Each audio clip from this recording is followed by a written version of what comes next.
calves. There's a little bit dense, the bush.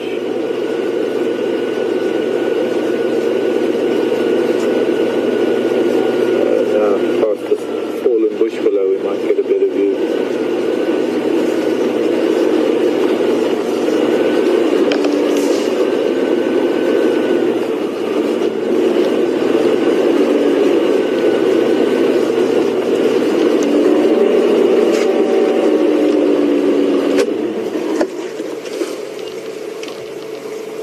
WildEarth.tv. Oh, here's another lady right in front of us.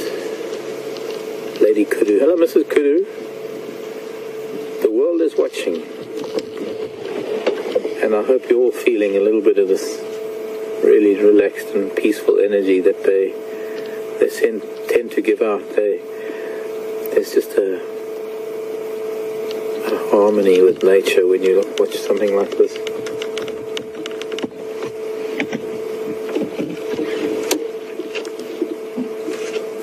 Those huge ears like satellite dishes picking up even the minutest of sounds. And it is a fairly quiet afternoon. The wind has stopped.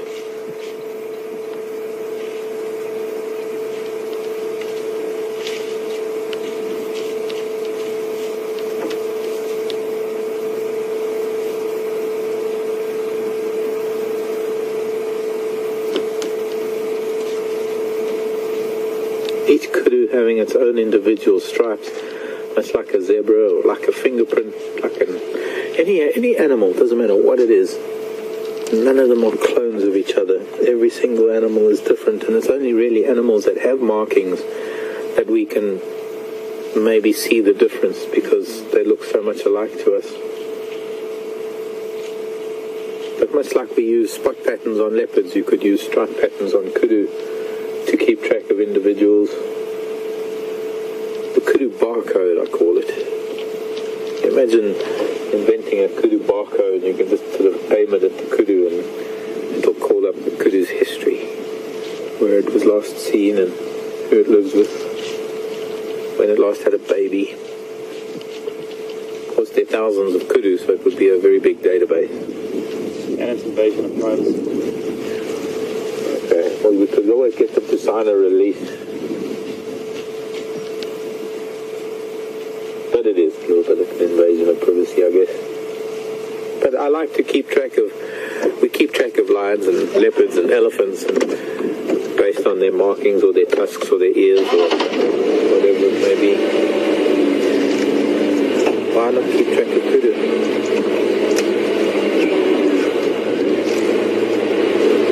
Bye-bye, ladies. Thank you very much for saying hello to everybody in the world.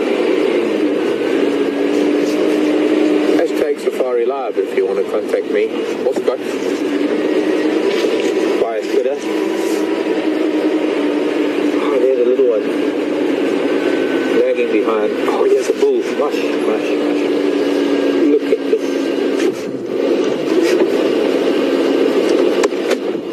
Right behind him off to the left. I don't know if you can see it from your angle, but back in the bushes are two very tiny little calves. And this is a bull in his primes. Well over 6-7 years old. I don't know, could he live probably till about 8 or 10, I think, maybe 12. Farther further on. I'm going to go forward here. I don't know if you can see those little. Can you see the little ones behind him from where you are? They are obstructed. They are a little. What is very special about this is that most of the year we find either kudu bulls in the bachelor herd or we find the female groups with their calves. We very, very seldom find them together. Now, I'm wondering if this might not be one of those bulls that was in a bachelor herd we were seeing quite regularly through the summer. And he's joined up with these cows because there's most likely one of them that is coming into estrus and it's time for some mating. And look at the size of him. I mean, he's twice the size of any of these cows that we've been seeing. I would say, in fact, what would be a really good idea is something I haven't done for a while. I noticed Brent did it again. just recently with a very big elephant bull, and it's something I love to do when there's a big mammal like a giraffe or an elephant, or in this case a kudu bull, just to give you an idea of size. I don't want to move too much. I want you to take a snapshot of this picture if we can. It's not ideal because we're looking into the late afternoon sun. And he's standing, maybe I could find a better place to do it. But I've also got to wait until he moves on. I don't want to disturb him too much. Behind him there are two calves with another cow. And he's possibly courting. I'm wondering if he's one of the 5 or 6 kudu bulls we had in a bachelor herd that was living here in the summer months, making his way through the back.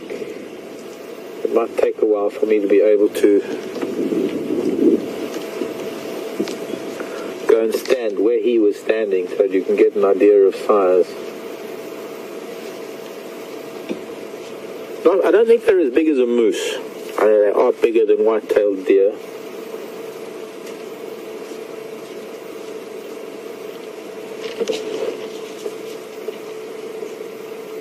There's an adult cow moving along now. She's quite big, and you can maybe, once the calves come through, he might follow.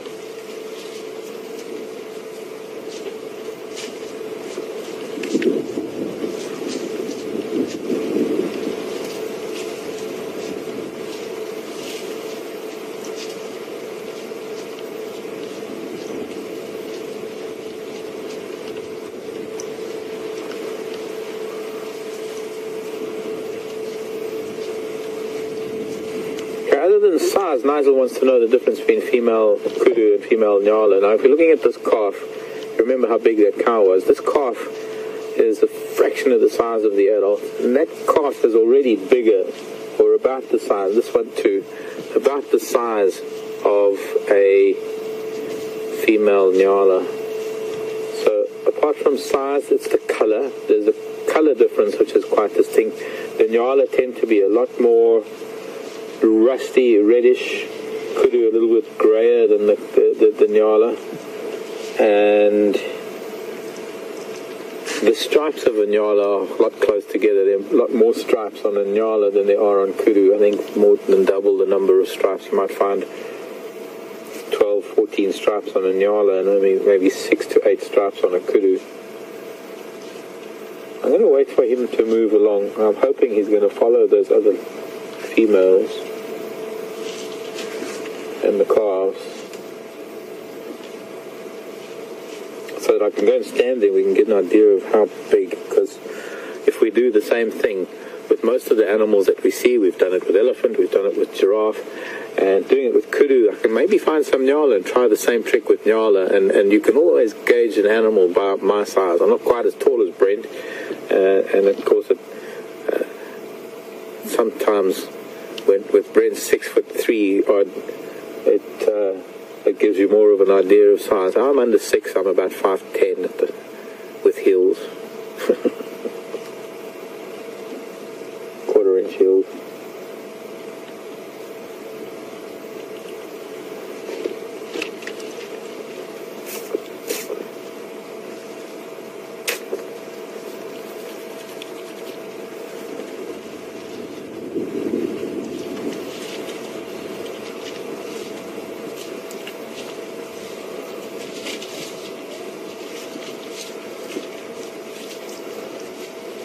Jenny, hello Jenny. Sending a tweet noticing that nyala don't have this hump on the back. Hello Mr. Kudu, so you're not following the girls after all, are you? He's magnificent. Absolutely magnificent. Maybe I can find a different spot to do a size comparison if he's going to stop and let us. Now let me try this, because the light is better rather than looking into the sun. Now that he's on the eastern side of the road, if I can just sneak forward, maybe we can do the same thing with the light on the sunlight. Oh, I'll have to come back. I did mark the spot where he was.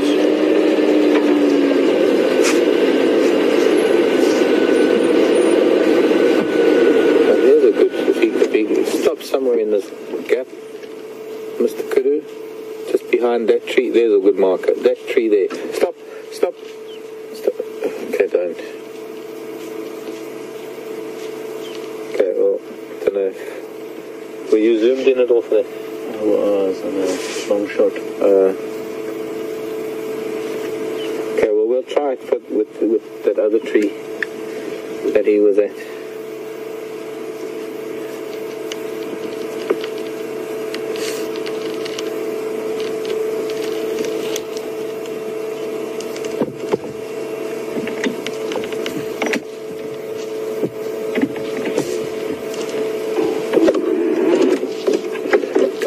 Mentioning on a tweet that we haven't seen one particular, well, we haven't seen that bachelor herd for a while, and one member of that bachelor herd that we were seeing was the monster kudu that I called, it was either called Zeus or Hercules, or I mean, it was just a monster kudu. He had this widespread. There's another bull. Maybe he is with this group. Anyways, I've only just noticed the second bull now.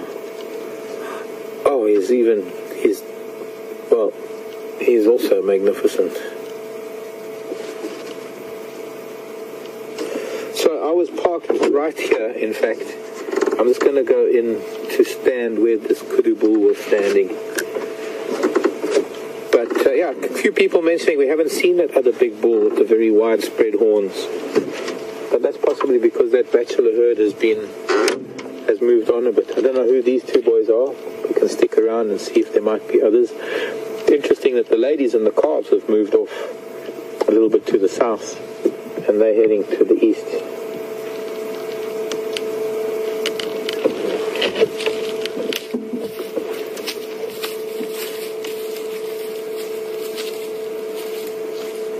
So where was he? He was the back there.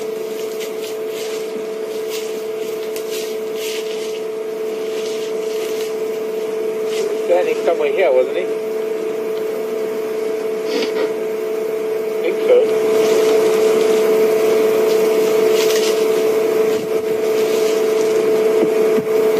Somewhere here.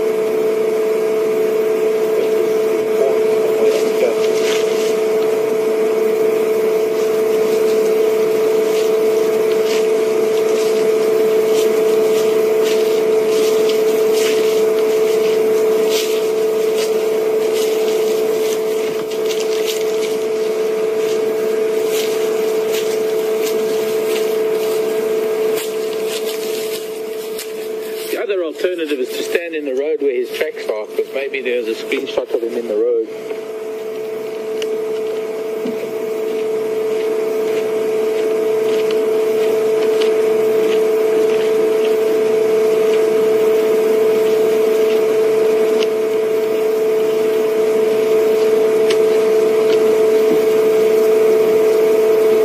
So he would have been here.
cord.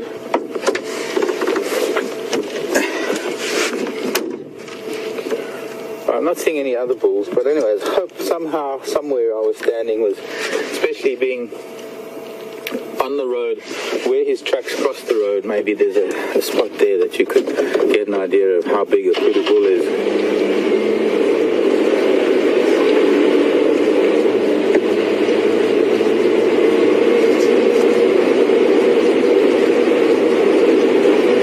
Okay, I'm going to go and see if we can find where those giraffe went to, and I've still got to look for those ellies, so I'm going to hand you over to Scott and see what he's up to this afternoon, and I'll be with you again in a little while. Don't go away.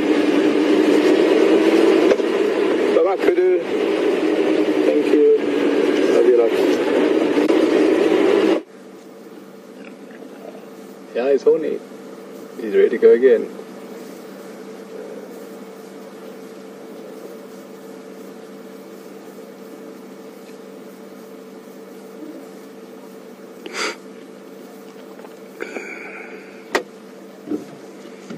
Around to me. Here we go.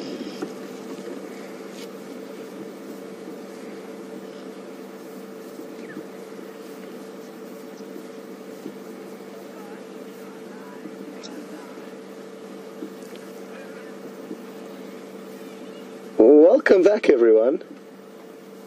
And it's such a beautiful setting here. We are right in front of Vuyatela camp, close to Nkuhuma Dam, watching this male impala and all of his ladies, hoping to see some mating. He's done really well and acquired a great patch of turf here close to the waterhole. As you can see, a lot of the females are grazing, so good food, good water, nice and open and safe. And there's a few males lurking on the outskirts that he keeps going and chasing away. So it's a combination of keeping the males at bay, but also finding the time to mate with all these ladies. And it's just for 1 month that they'll behave like this. A very short and intense rutting period. And let's see if we don't get lucky and actually witness him mating. He'll be trying, but females will only give in when they are at the perfect time, and that will vary over the 1 month. There certainly will be some ladies in season ready for mating now, and he's just got to find the right one.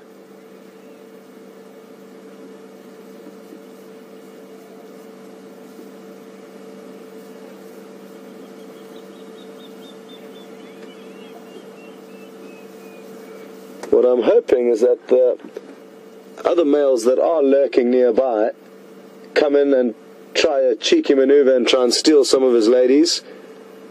And that will happen continually. He will have continual pressure from other males. His work is far from over, and he may only be able to maintain this high level of activity for a few days, maybe a week, before he's too exhausted to continue, and then another male will come in and take over.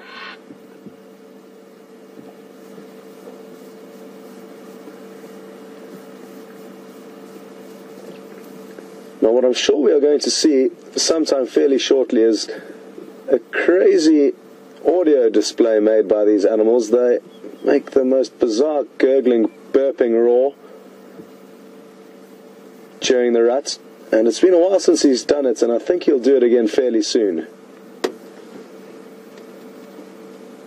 He is now staring up towards the direction of another 2 big male impala that are kind of waiting their turn patiently up in some slightly longer grass on the fringe of this clearing. There we go, looking in the opposite direction.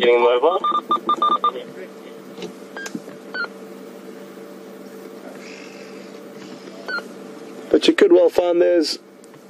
Oh, quickly. Oh, no. We just missed them mating. But that's fine. we may well get another opportunity.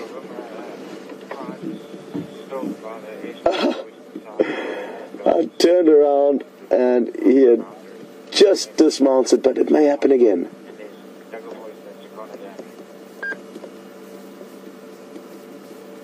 Here we go.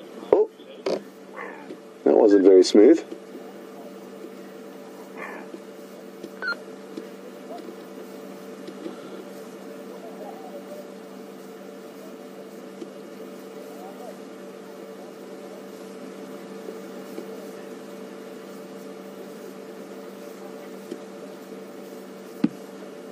Well, I don't think that was a successful copulation, and that's why he may be trying again.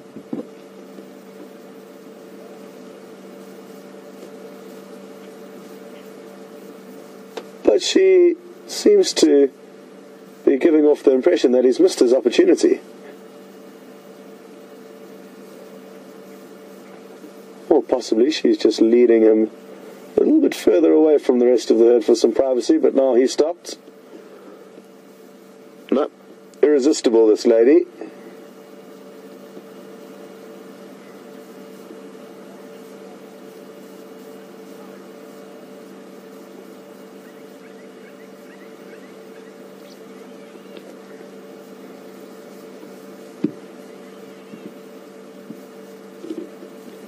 And it looks like that lady's young calf from a few months ago.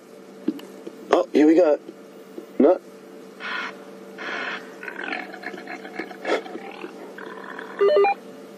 Wow.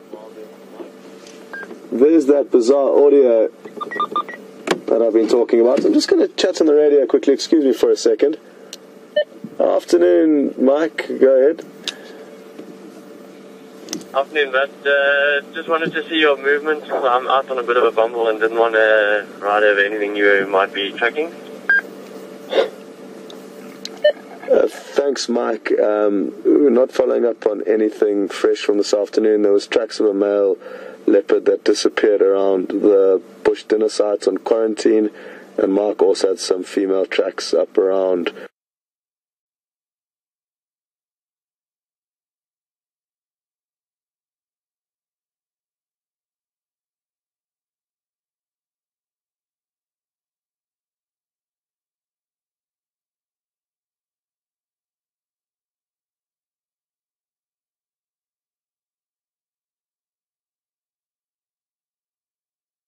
why they cannot continue like this so frantically. Oh, that I think we can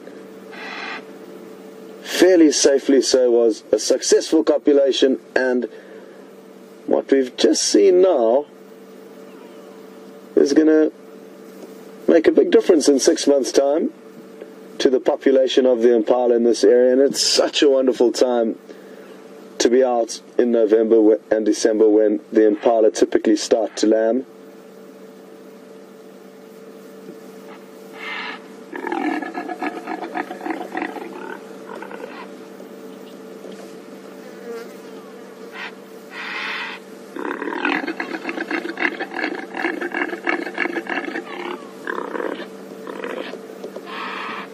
Well, it's interesting to think that to impala that looks impressive. It's the most bizarre noise, and even the way his mouth is open, he looks really strange when he's vocalizing like that. But to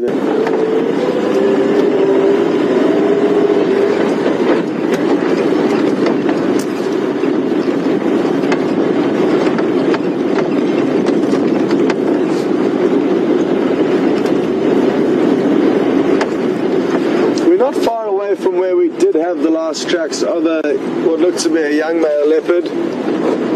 He walked probably 100 feet away from the house where some of us stay here at Nkuhuma, which was highly frustrating to know that he was right there, so close to us at some stage while we were sleeping last night. And we woke up and started searching for him first thing, but still didn't have any luck.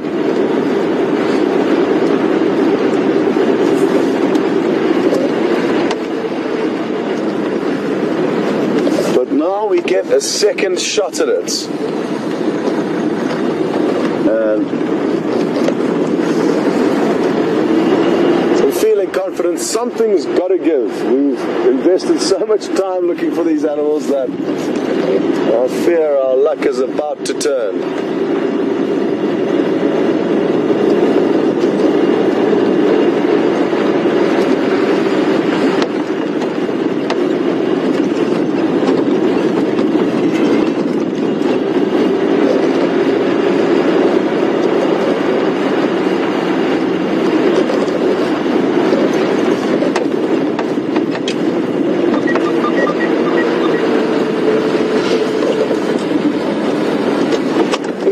We've just bumped into another person out here who is actually doing a training course for some American students, and he's wandering over to, I'm guessing, provide us with some intelligence. And that's what happens quite often out here, is that we do share secrets.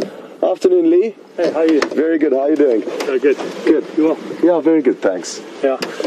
Not too much intelligence to share. I just wanted to come see if you'd found anything this afternoon. Okay, nothing yet. There was tracks, I'm not sure if they've probably been driven over, but yeah. And then they got down to the bush dinner site there and then lost them. That was this morning. All right. Other than that, not too much. Marc had some tracks on Vuyatela access close to the gates of a female leopard with some drag marks this morning. Again, couldn't come up with anything. He said it was quite interesting. The drag mark appeared heavy initially and then got lighter and lighter and lighter until it disappeared. So that's part of the wonder of the bush, eh? Exactly. Never quite figure it out. Exactly. Well, having a good drive. Yeah, very good. A beautiful afternoon. Just been watching some impala mating. Okay. Yeah, so that was a bonus. Teaching some tracks. Okay, good. In the afternoon, teaching tracks and science to the students. Good, Lee. Yeah. Enjoy. Cool. Good Thanks very much. Cheers. Thanks. Cheers. Bye.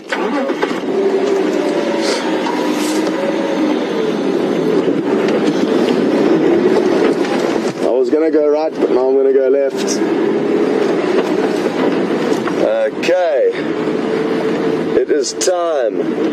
It's business time. A lot of people finish work at around this time of the day. But this is when Brian and myself start focusing. Come on. I'm just going to freewheel down this hill. It will allow us to just hear a little bit more than normal. We're quite lucky with these vehicles because they are petrol engines. They are quite quiet relative to the game viewers, which may often be diesel. And it really does help to be able to listen. Any noises you hear could help lead you to animals. Oh, cool. Hopefully these birds are going to hang around. Not the ones that have been flying down the road, but the ones that are just, yeah, stay, no.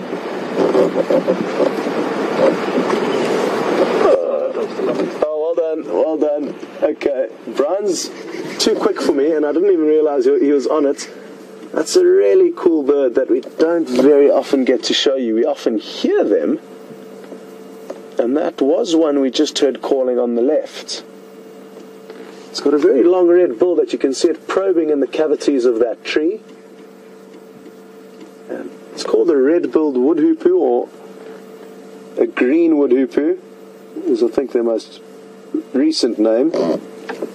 And look at it go, incredibly agile, hopping around upside down on that log, and that's where they find the majority of their food. They're really pretty birds, and they fly around in family flocks and often let off a loud cackling call to keep in touch with one another. And we can hear another one to the left of us calling. In Zulu they are called Hleka Bafazi, which means cackling ladies or laughing ladies. And I'm hoping they're going to let their call ring out for us. I'm guessing they might, because it appears the flock is split up in two. And it's when you find the flock splitting up that you occasionally get them reuniting through this loud and disruptive communication that they have. It can can be confused with the call of Aramark babblers. It sounds very similar.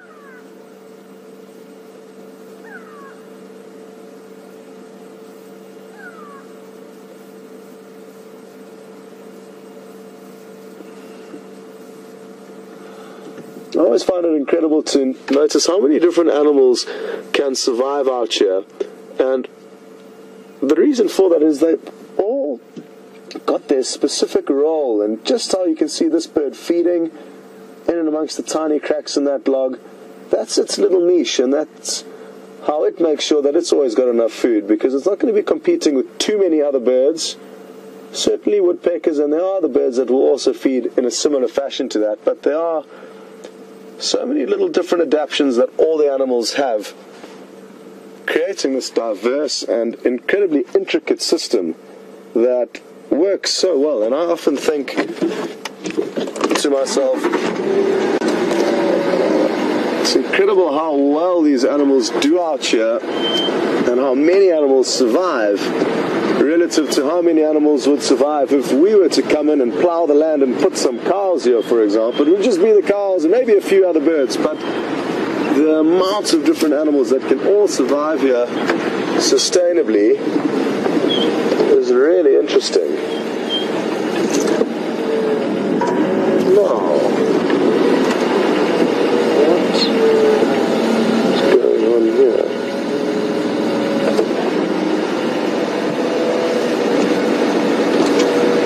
Looks like one lone baboon walked down the road. Can you believe it?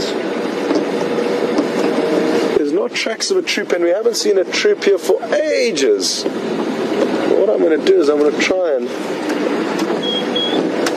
pull over here and show you the track.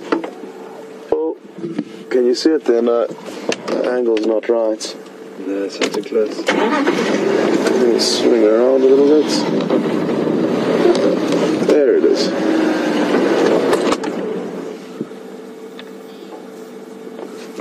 Just going to jump out quickly and put my hand in the track so you've got an idea of how it works. Sorry about the door. Wait. So you'll notice my right hand fits in very well. The vehicle has driven over the thumb, so there should be a little thumbprint over there, but there's not. And my hand's a little bit bigger than the baboon's hand, but you've got an idea of the direction and the animal that was here, and it really is interesting. One lone baboon. Not a good situation to be in. There are such social animals.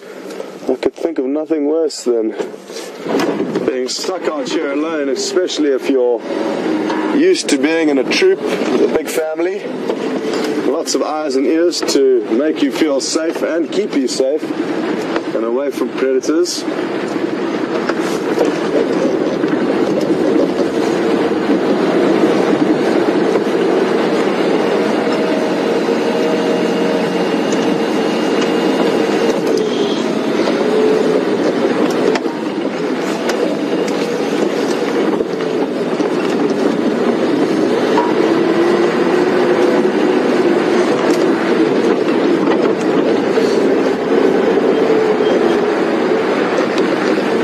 I'm hoping that the leopard that was in this area this morning has moved around a little bit.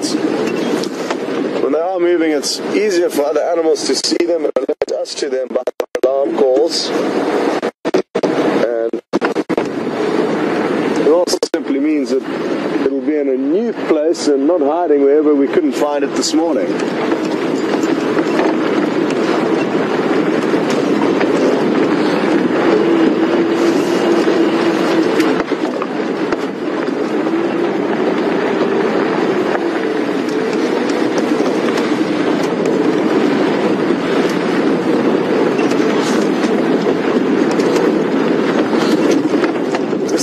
Just about to go down.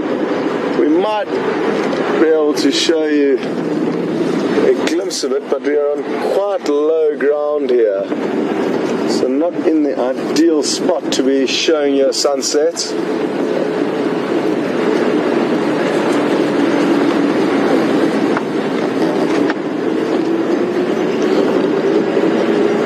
But you get an idea from Brian's camera work of the time of the evening and the beauty of the sky on the western horizon. It's a magical evening. The temperature's absolutely perfect now.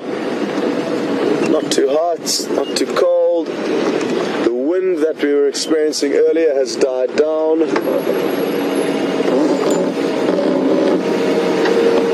And we have just found some fresh leopard tracks.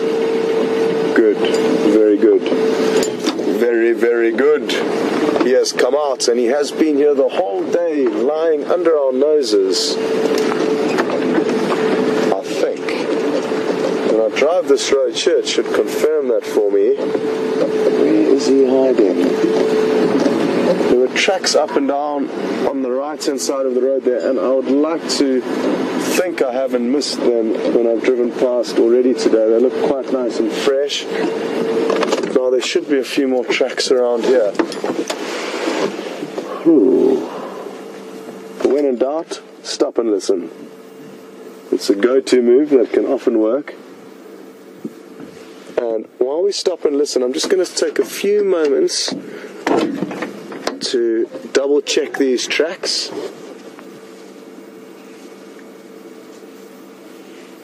And Scott, do you copy? oh, Mr. Weiner. Go ahead, Mark. Just to let you know if he's trying to get you. Okay, copy, thanks. I've got everything plugged in here, so I'm not sure why I'm not copying them. If you don't mind letting them know that I'm going to focus on some fresh leopard tracks here, if you don't mind linking across to you. Well, folks, there's obviously a problem with my radio because the final control room hasn't been able to get a hold of me. So expect to link across to Marc at any moment. We'll see you later, and hopefully we'll find this leopard. We'll keep in touch.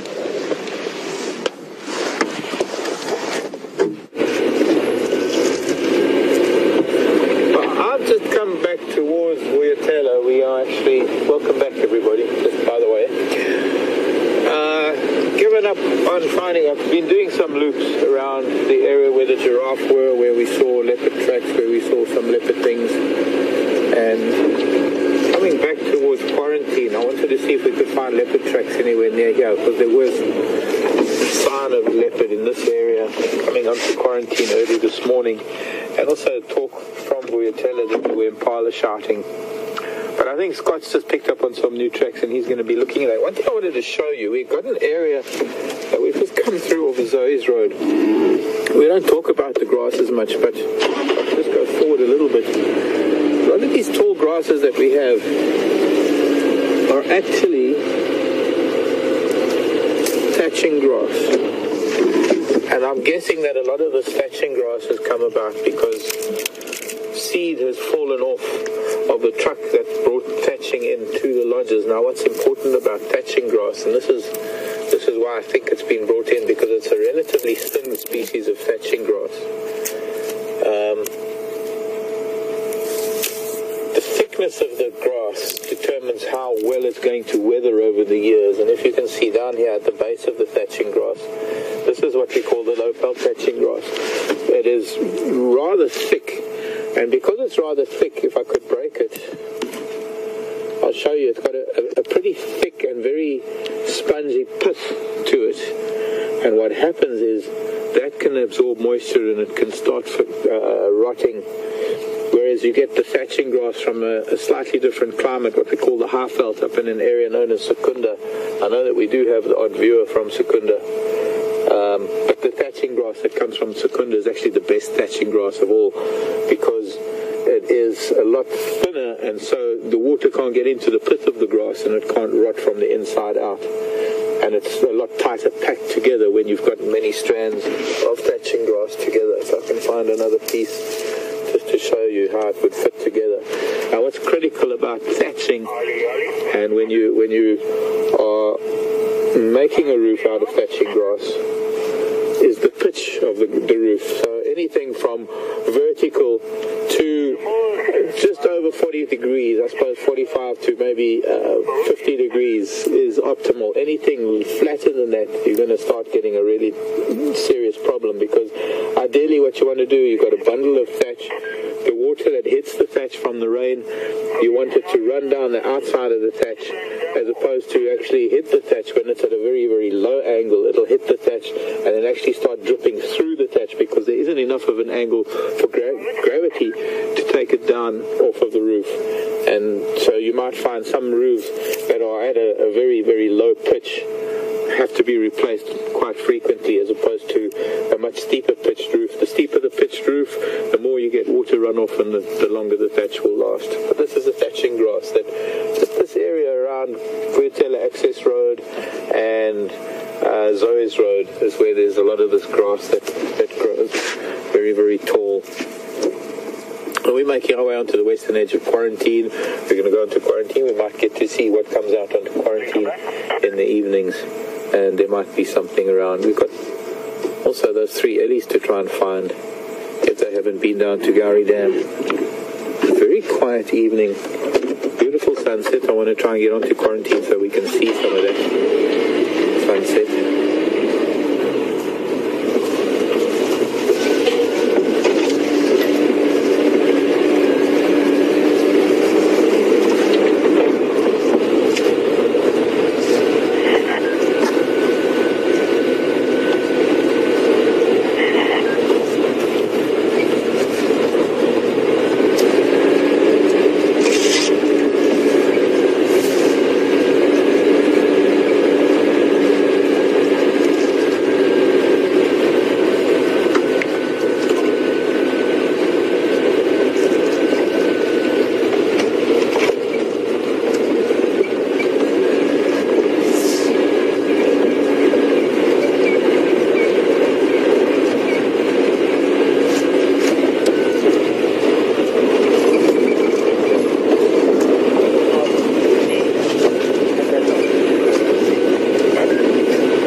About the spot where we have our fireside chats on Sundays will be the best angle to view it.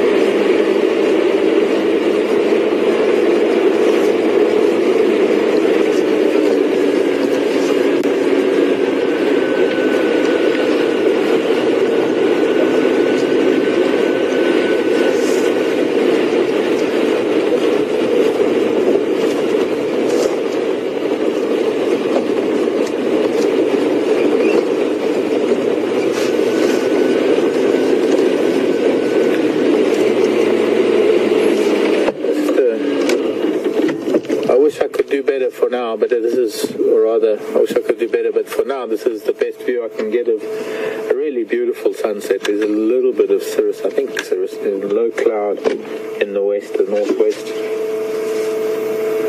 but a magnificent glow.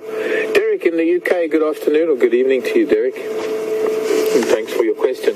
Derek has seen a word, it's an Afrikaans word, a South African word mentioned. The word is wildtuin, which is the way it's pronounced, but it's written, if I had to say it phonetically, wildtuin, W-I-L-D, wild, T-U-I-N, tain. Now, wild is directly translated to wild, and tuin is a garden, so you could say wildtuin is directly translated to wild garden, but it actually, its real translation is game reserve. So the Sabi Sand Wildtuin is actually the Sabi Sands Game Reserve. Derek?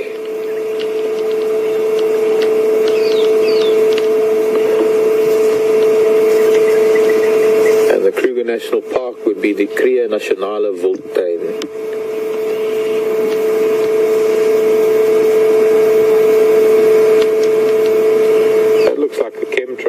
Contrail, one of the Dubai flights.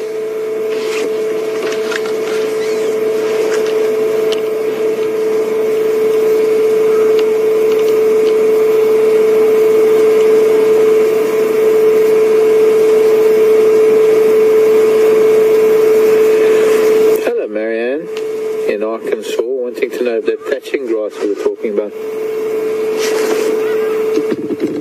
Hardy does. Wanting to know if the thatching grass that we saw, whether that is food, whether it's, I suppose, Marianne, you're asking whether it's palatable or edible. It's neither. It's not, I suppose, in some ways it is edible, it's just not palatable. So no, nothing really eats it, and that's what makes thatched roofs quite safe from use by herbivores, because it isn't palatable. There are no nutrients in it.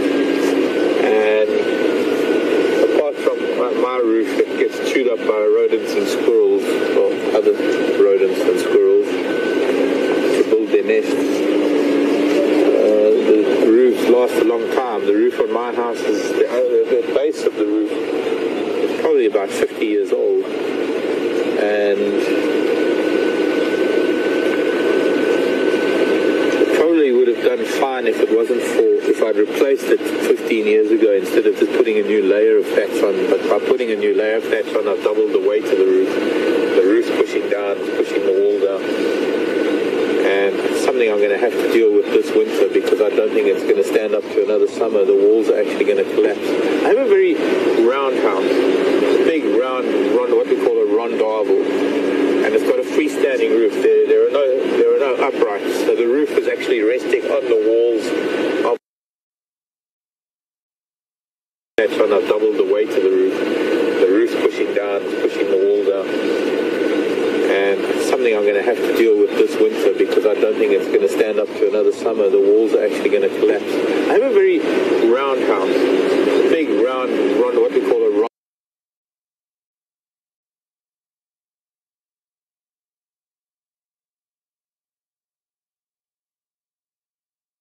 Stalks per bundle, and far too much room for things to get inside there, but also, as I showed you, the pith of the grass far too thick and liable to retain moisture and rot far quicker than it would do if it was the thinner high-felt grass. So quite a job on my hands for this winter, and there's no way to put all my furniture and all my books and everything, so somehow I've got to do it with everything inside the house. Aesthetically it's beautiful, it's lovely to live under thatch, but it is a nightmare to replace.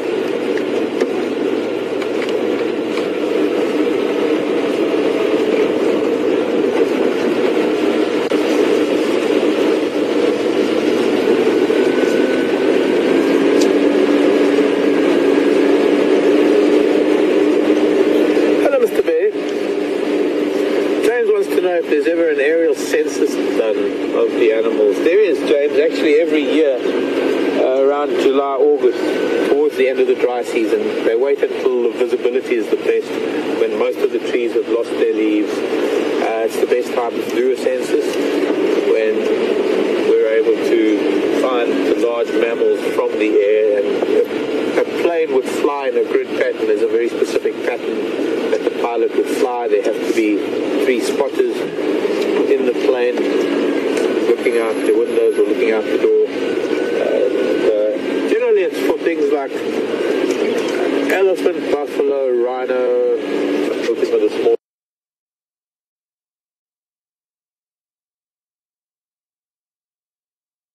We're able to find the large mammals from the air, and a plane would fly in a grid pattern. There's a very specific pattern that the pilot would fly. There have to be 3 spotters in the plane looking out the windows or looking out the door. Generally it's for things like elephant, buffalo, rhino, something with a smaller and up to the levels of. And then, who knows, maybe around July, August, we might actually see these spotted planes flying about. It takes a few days, and they fly up and down in a grid.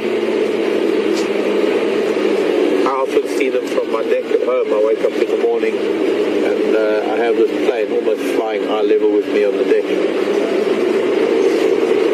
Because they do fly pretty low.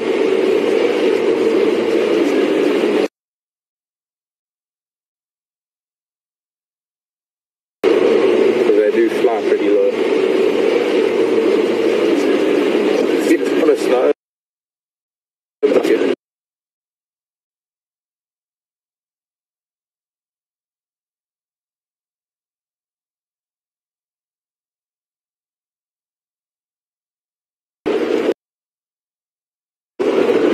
My grasses, I'm rusty on my grasses. We don't talk about grasses enough. It's not that they're not interesting, it's just that, I don't know what it is.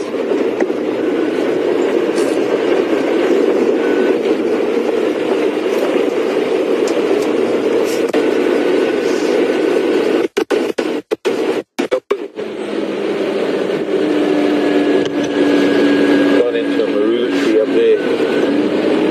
Just flew as dark as it is, just the unmistakable shape and size of that bird. With a pearl-spotted owlet. Gone into a marula tree up there. Just flew as dark as it is, just the unmistakable shape and size of that bird. With a pearl-spotted owlet.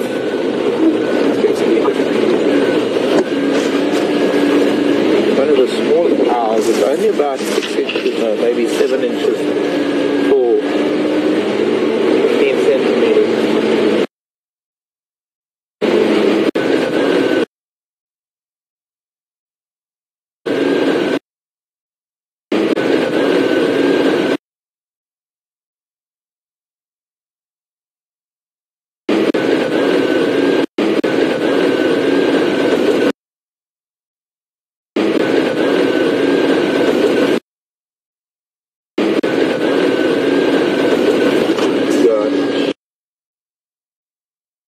Flew into this marula tree somewhere.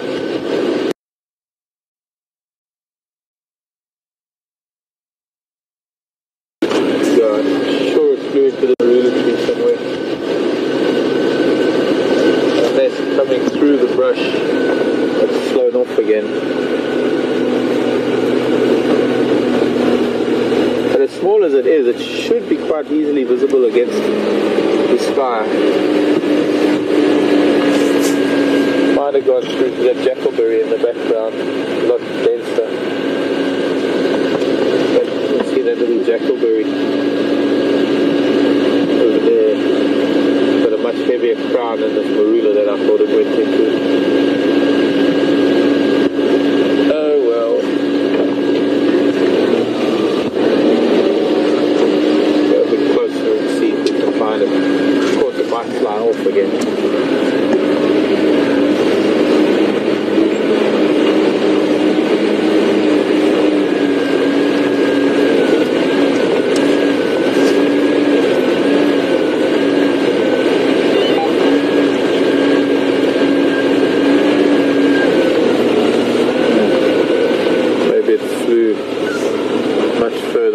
hard to look at when it was against the dark background of the vegetation. I thought it might have come this way somewhere, but I guess not.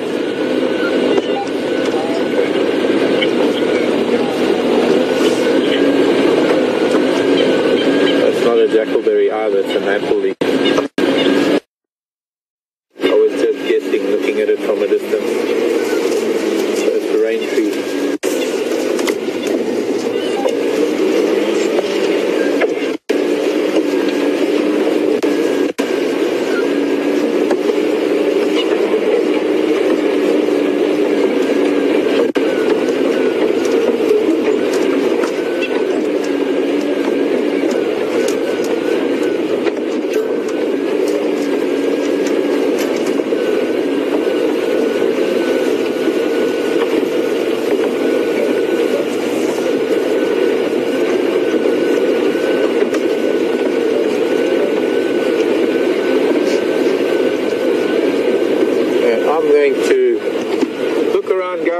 Maybe head up to Buffalo of Cockeye for a last little bit of drive, and in the meantime I'm going to go over to Scott. I'm sorry I couldn't find the owl for you again. But, with this beautiful post-sunset glow, I'm going to head over to Scott and I'll see you shortly before the end of the drive.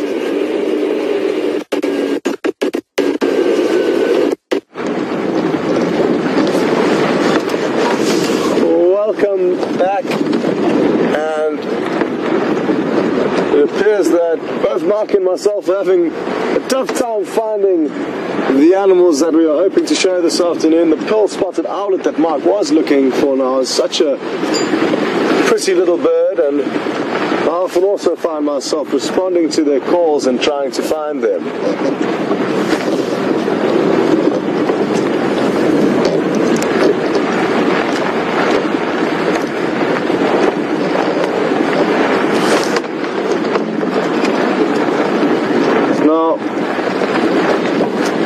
Tracks that we found on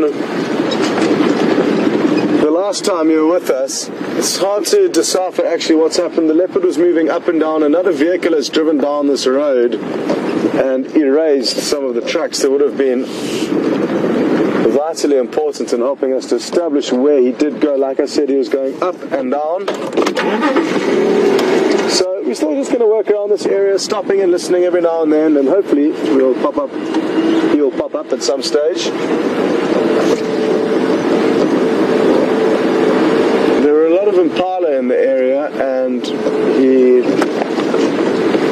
didn't seem too concerned or phased. He could be lying nearby watching them, but at the same time he could well have moved off.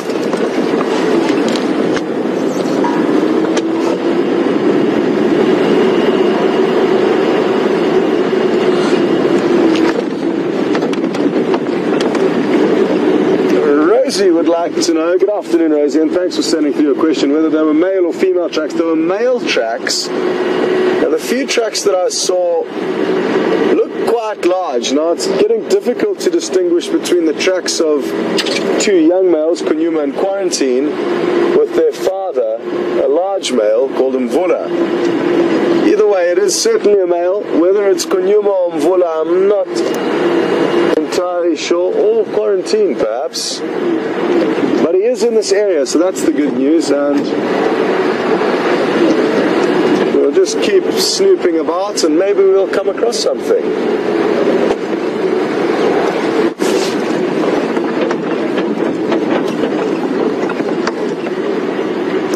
This certainly is an area where all three of those leopards that I've just been mentioning could very well be seen.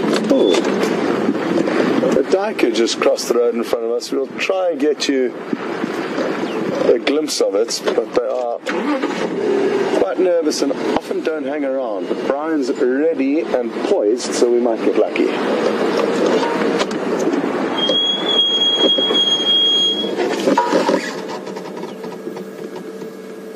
Well, a brief glimpse, and that was a fully grown antelope. Not very big, probably about knee high, and That certainly would be good prey for a leopard if there was one lurking here. So watch out, Diker. We feel there could be a leopard around.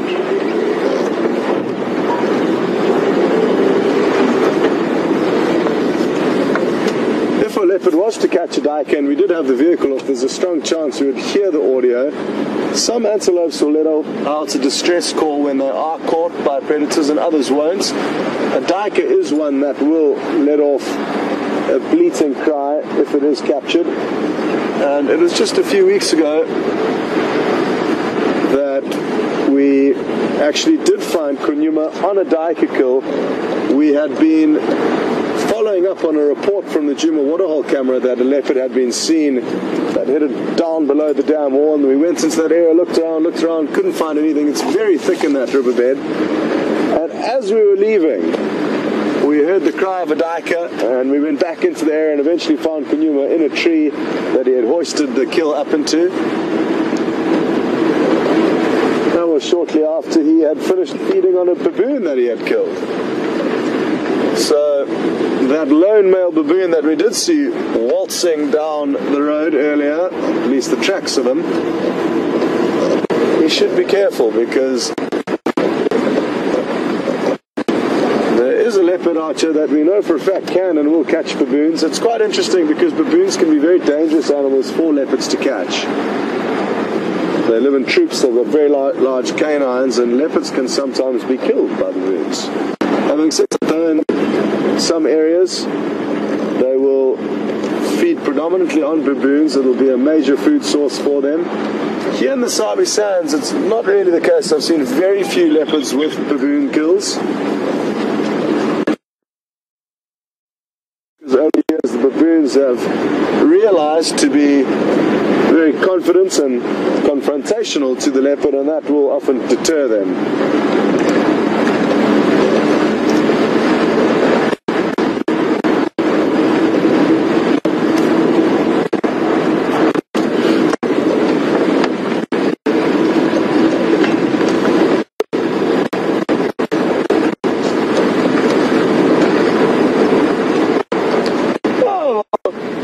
Some great information. When I couldn't hear the final control earlier, Nigel sent through a report when we were looking at the baboon tracks saying he had seen the baboon at the Nkuhuma waterhole just a few moments before we found those tracks, or sometime this afternoon. And thanks, Nigel, for sending that info through. And Nigel said the baboon seemed to be having a good time all on his own, despite me saying it wouldn't be very nice to be a lone baboon out here. He seemed comfortable and happy, so thanks for that update, Nigel.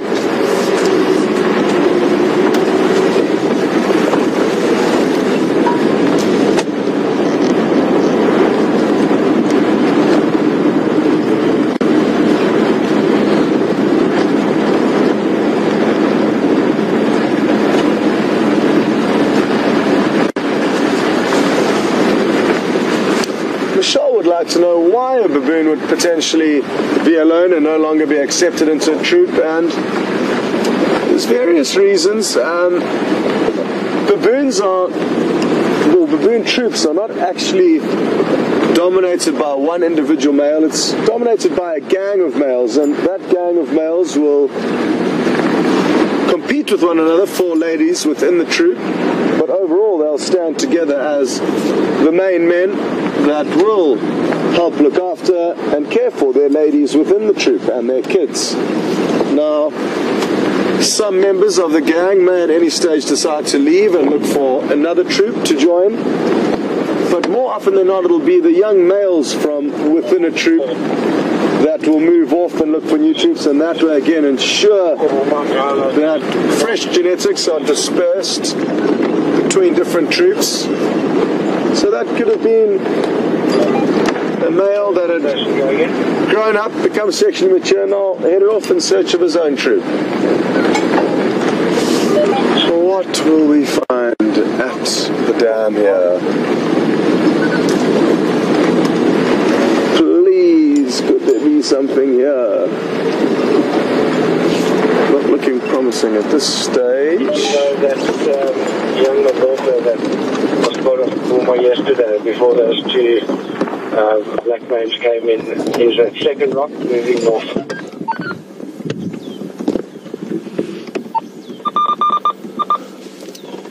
I've just had some very, very interesting information over the radio. And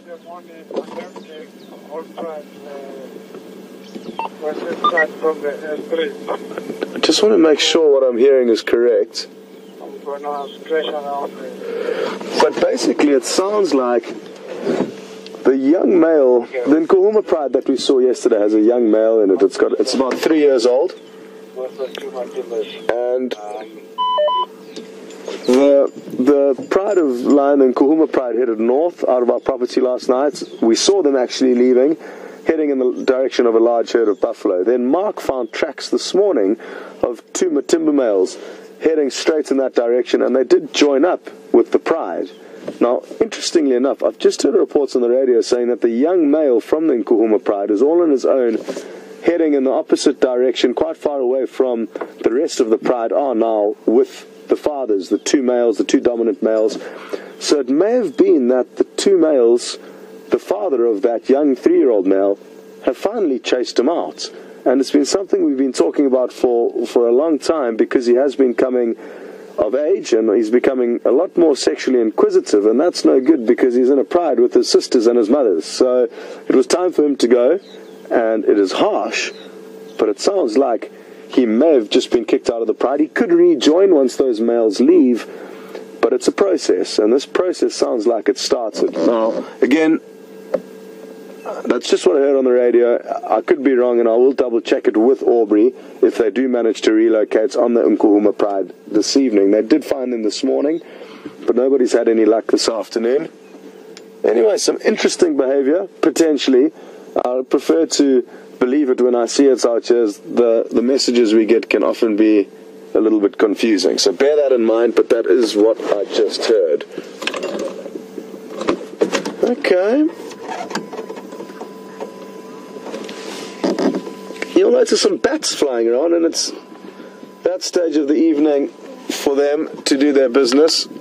To try and film them is going to be close to impossible, but Brian's going for it. Oh, I had it. It's not easy, and certainly worth a try, but if we do too much of this, you'll all get seasick out there. But these are insect-eating bats. They're very small. You do also get fruit-eating bats in this area, but we don't see them very often. Or in this general area, I should rather say. And look at how beautiful the new moon is rising up to the west. It's an extremely thin sliver. And this is going to be a beautiful, beautiful view. Look at that.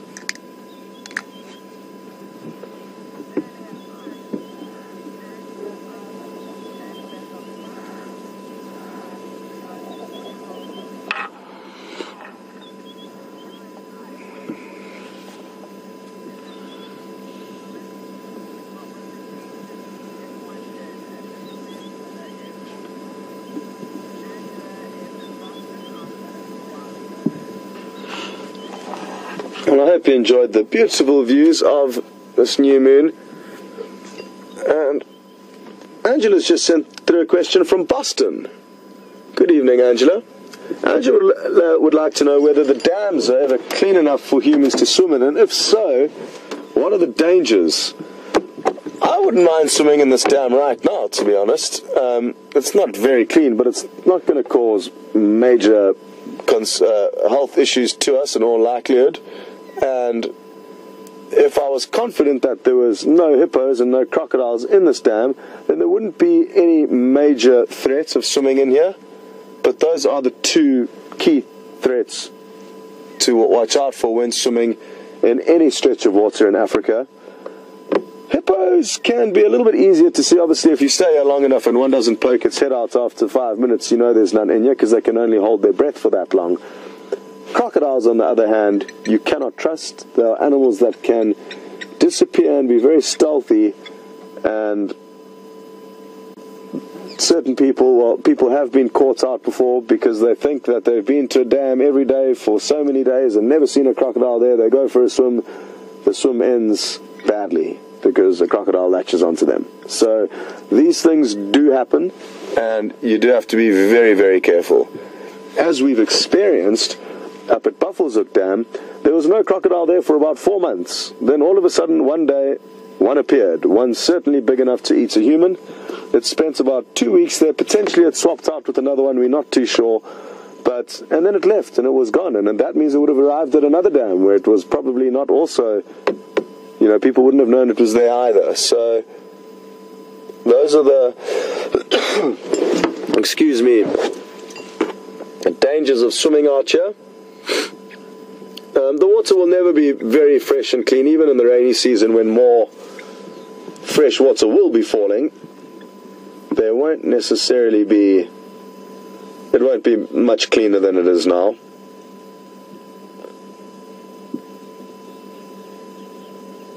Okay, well, we've been stationary here for quite a while. Haven't heard any clues or signs, and we're going to continue on. But before we start, you may as well hop over to Marc's vehicle and see what he's been up to for the last few minutes. Hopefully he's had some luck. If not, we'll catch up with you a little bit later.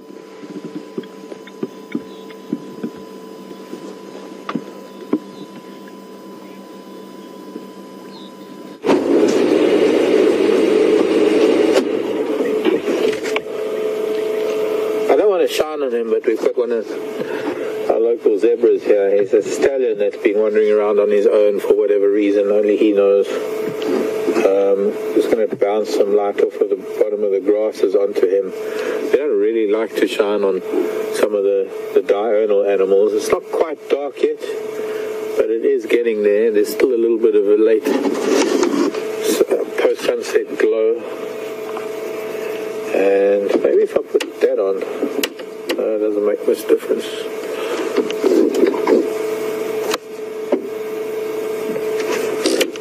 A little bit of a difference nearby.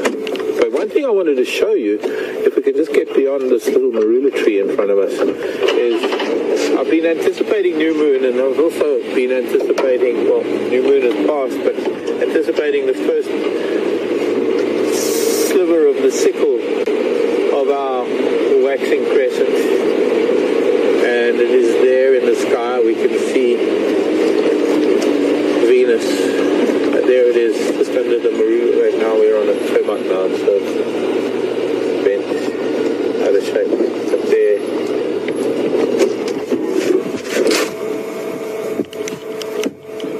in the distance, lying on its back, obviously pointing to where the sun is, just below the horizon. This is the first sliver of a new moon. For all of us lunatics.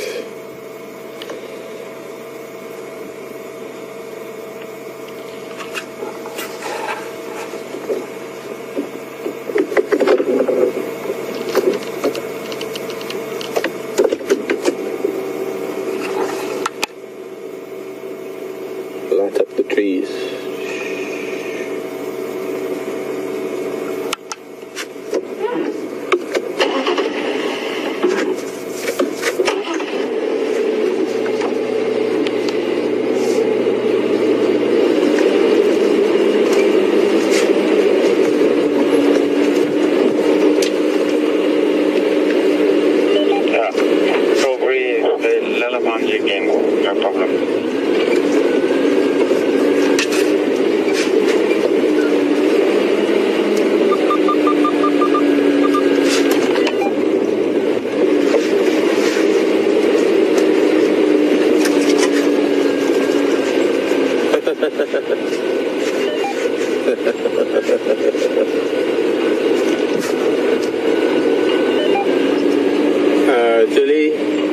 Jelly in Wisconsin saying, could the lack of animals have anything to do with the new radios because they make funny noises that can travel quite far? No, not at all, Jelly. Absolutely not. Nothing to do with the radios whatsoever. The Only thing it does have to do with the new radios is that we're not able to get Arathusa on the radio, so we don't know what is going on at Arathusa, and we can't communicate with them at the moment. So we might be missing out on Tingana and Shadow and Cub, and maybe whatever lions have been at Arathusa. Let me put my headlights on, that'll be better. But over the sound of the vehicle, the engines of the vehicle, and all the other noises that come with the vehicle, whether it's our voices or it's the noise of the radio, none of this has any bearing on the presence of animals or the lack of animals. Animals have all grown accustomed to all of this, and these few beeps and things that you're hearing don't really travel much further than the inside of the vehicle. The vehicle engine noise is far louder than the beeping of the radio.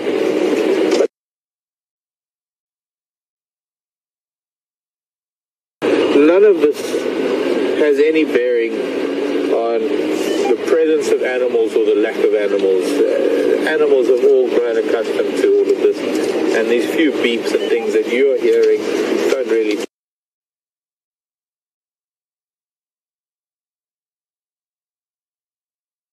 Biffleshoek boundary in the north, and Remain in the south. To the east of us we have Cheetah Cut Line. To the west of us we have the privately owned land, and we don't have permission to drive on those properties. So politics today has got something to do with the clearer skies and the colder temperatures that we've experienced over the last 24 hours or 48 hours, and partly to do with the fact that there just simply isn't anything here. Overnight we could get a herd of elephants and find a giraffe again this afternoon, as I was doing a bunch of circles around Sydney's Dam hoping that I would find them again. I did find their tracks again, but I didn't find them. And then also all these leopards that have been leaving tracks. Excuse me. Excuse me. Thank you.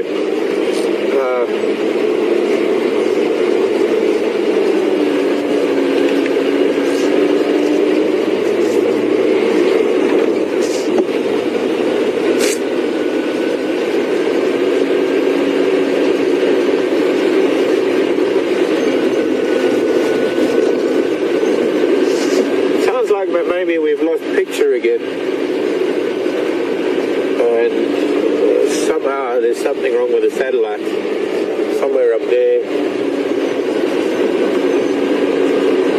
The aliens are playing with it, the gremlins are there, or something's affecting our signal this evening, and it sounds like that maybe just a loss of picture. Hopefully you can still hear me. We're on Zoe's Road. I'm heading back towards Vuatela Access Road.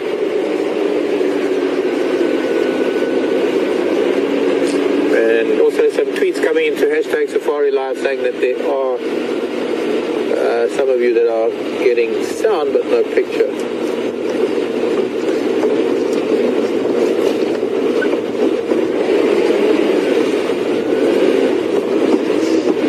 So we're on Zoe's Road. We're coming up to Vuatela Access Road shortly. We're coming through this area where there's all the thatching grass, so it's quite tall grasses.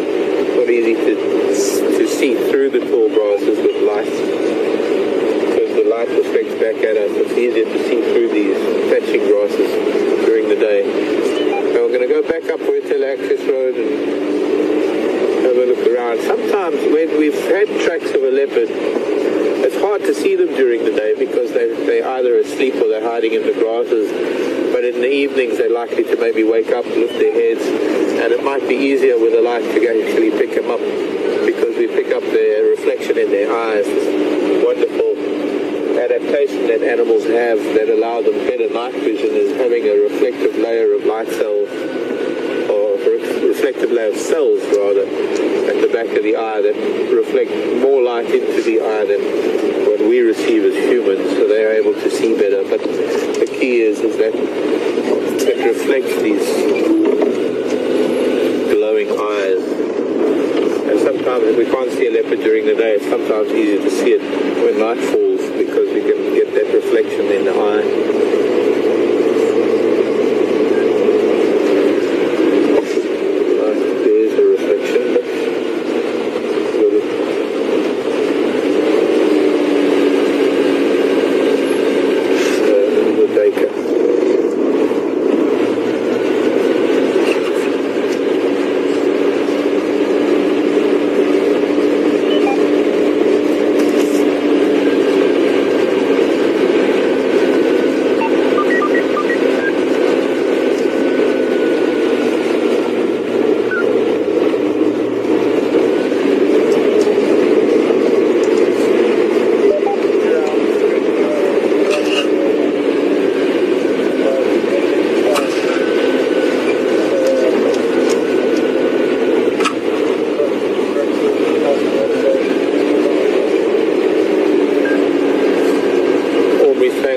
timbers is actually heading south from that airstrip, and that would be probably heading into Torchwood. It just needs to come a little bit west, so it might be a good idea to head back to our eastern boundary tomorrow morning towards Cheetah Cut Line. Maybe the timbers are going to make their way back this way.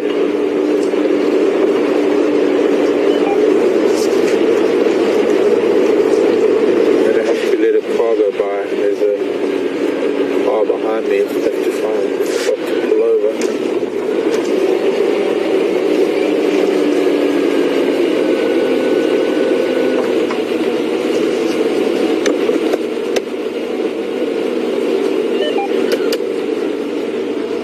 Yes, Marc. Okay. Staff going home.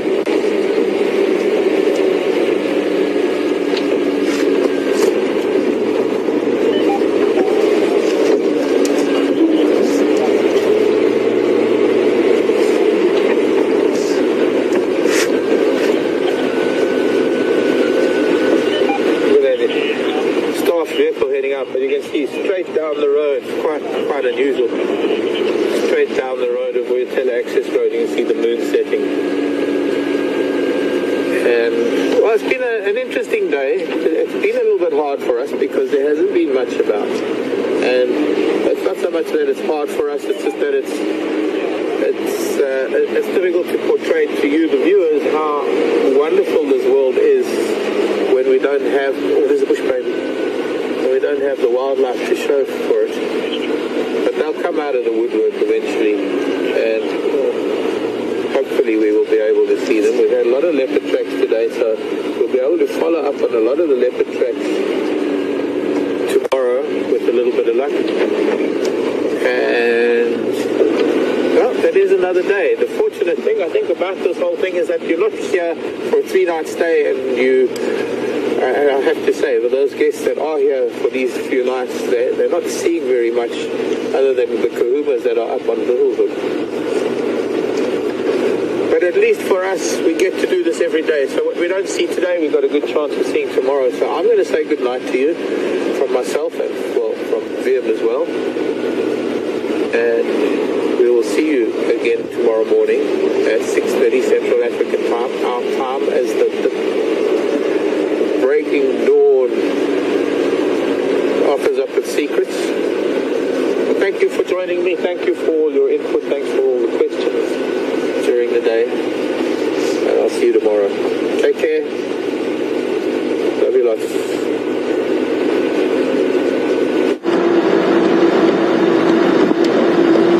Welcome back, everyone. And it's the end of another wonderful day out exploring Nkuhuma Private Game Reserve here in the Sabi Sands. I hope you've enjoyed your afternoon with us.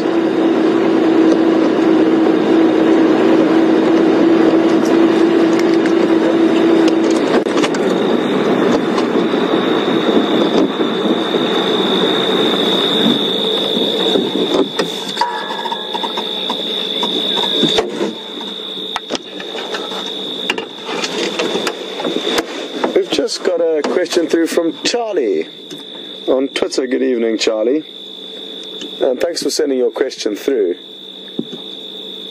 Charlie would like to know whether this young male lion who's in the process of being booted out of his pride will remain on his own, or will he try and join up with other males to form a coalition? That would be the ideal. And if he's lucky, he will find other young males of a similar age that will accept him into their coalition. It could just be one other lone male that he joins up with. There's no other males that I know of that he could join up with. I think the Birmingham boys wouldn't accept him into their coalition. They're a little bit older than him and already quite established with 5 of them. So for now, he is in the unfortunate position that he could be up against everything else on his own. So it'll be interesting to watch what happens. He could well disappear far away from us over the next few weeks or months, and we may never know what comes of him. But it is normal for lion, and it's the way things work. Nature can be harsh, but it's a necessity. Fathers cannot tolerate a son that is becoming sexually mature around his mother and sisters, because genetically that is not going to work out too well in the long run.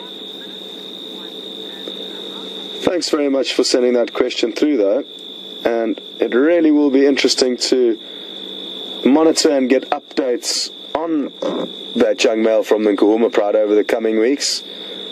He is apparently heading back into their area of the rest of the pride, so he's lurking around there, and he'll try and stay close by until the two Matimba males as fathers move off, which they could well do, possibly even this evening, and then he may reunite with the pride. But it'll come a point in time where their aggression to him will probably scare him off completely, and only time will tell, though. Anyway, from myself, Scott Dyson, and Brian on camera, thanks very much for following us this afternoon. Sorry that you can't see anything at the moment and you can only hear us. And also thanks to Nikki and Tara in final control. There's a hyena calling, so we're going to keep quiet. Goodbye, and we'll see you all in the morning.